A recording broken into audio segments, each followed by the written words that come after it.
duk zikirin da kaga yan ɗariƙu na yi Allah ne ya ce a yi, annabi ne ya ce a yi. Kawai saɓanin da ya shiga tsakanin yan izala da yan ɗariƙa fa daga gyara ne kawai, cibi ya zama ƙari.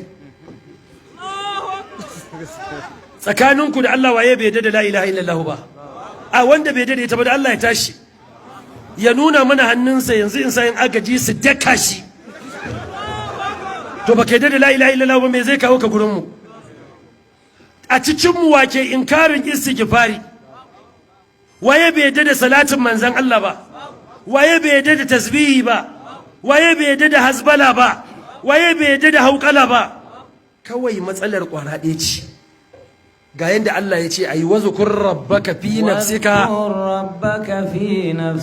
tadarru'an wa khifatan wa duna al-jahri min al-qawl wani lokaci bil wudu'i wal asal wa la takun min al-ghafilin. Ya kai dan uwa zakiru, ga abinda Allah subhanahu wa ta'ala ya ce wazkur rabbaka fi nafsika, ka ambaci ubangijinka a cikin ranka. A cikin ina?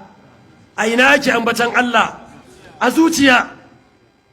Kaf Qur'ani babu wanda ya isa ya kawo maka inda aka ce in zaka ambaci Allah ka wahal da kanka ka bigi kirjinka, babu.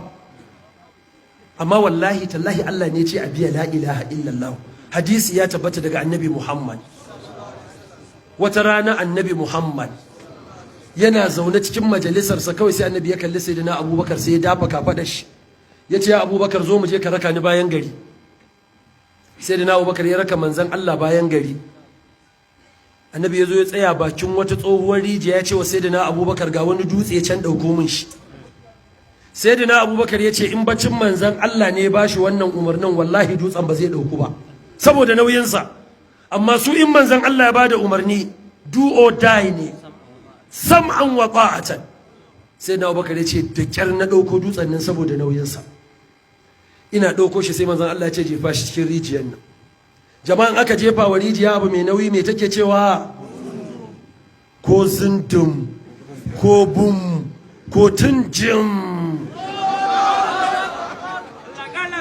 Sayyidina Abubakar na jefa wannan dutsen, ya ce zindum, ko tunjim, ko bum.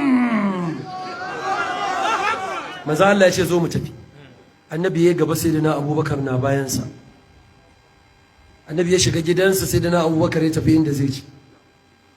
Bayan shekara guda cur, Annabi sallallahu alaihi wasallam ya ƙara zuwa majalisar, sai ya dafa kafa da Sayyidina Abubakar ya ce zo mu je ka raka ni bayan gari. Annabi ya zo ya tsaya cikin wannan rijiya. Sai manzon Allah ya ce Sayyidina Abubakar, dan saurara ka ji. Sayyidina Abubakar na kasa kunnensa, sai ya ƙara jin zindum. Sai Annabi ya ce ka tuna? Ya ce kwarai na tuna ya Rasulullahi. Kwanaki ka sa ni na ɗauko wani dutse na jefa rijiyar na. Annabi ya ce to ba kwanaki ba ne, yau shekara guda cur. Annabi ya ce na dutsen da ka jefa rijiyar na? Ya ce eh. Annabi ya ce to bai je ƙarshen rijiyar ba sai yau. Jama'a wannan rijiyar da zurfi ko babu?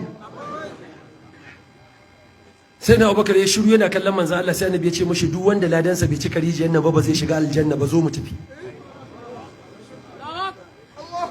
Annabi na gaba, Sayyidina Abubakar na bayansa yana kuka. Aka zo manzo Allah ya wuce gidansa, Sayyidina Abubakar ya shige cikin masallaci ya dinga kuka. Sayyidina Umar na zuwa ya ga manzon Allah na kuka, Sayyidina Abubakar na kuka, shi ma ya fashe da kuka. Usman na zuwa ya ga Sayyidina Abubakar da Umar suna kuka, shi ma ya zauna ya dora daga inda suka tsaya. Sayyidina Ali ya zo ya samu suna kuka, shi ma ya ce bismillah. Duk sahabin da ya zo ya samu suna kuka, shi ma sai ya zo ya kama kuka. To tun ƴan uwanmu na birni suna zuwa har ƴan uwanmu na can na ƙauye suka zo, kawai sai wani ya danna ƙeya, sai ya fasa ihu.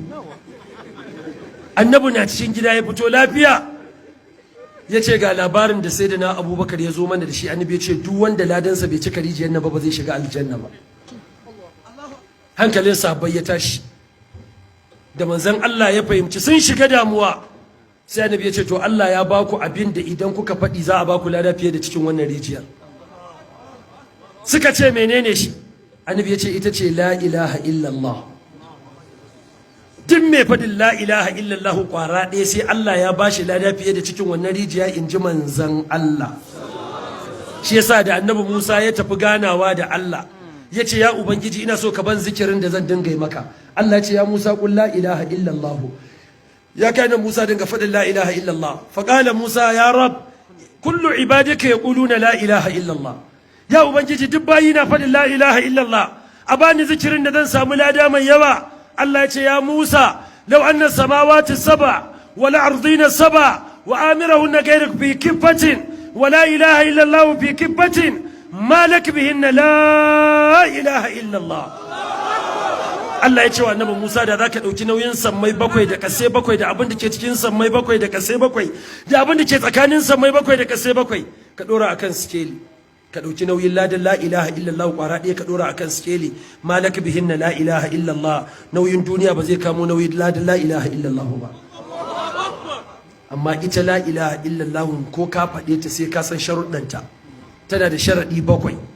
Kuma idan za ka ambaci Allah ka ambace shi a cikin ranka, wa dhkur rabbaka fi nafsika tadarru'a, kana mai kaskantar da kanka, wa khifa, kana mai buya wa dunal jahr min alqawl, kuma bayan ka zo kana bayyana sautinka, bil gudui wala sal, safiya da marece, wala takun min alghafilina, kar ka zama cikin gafalallu wadanda ba su ambatan Allah. Mai tsayawa ya tsaya. Na shidda shine as-salatu ala nabi sallallahu alaihi wa sallama, yawaita sirfafa wa annabi sallallahu alaihi wa sallama salati. Annabi ya ce man salla alayya salatan sallallahu biha ashara, duk wanda ya min salati daya Allah zai mai 10.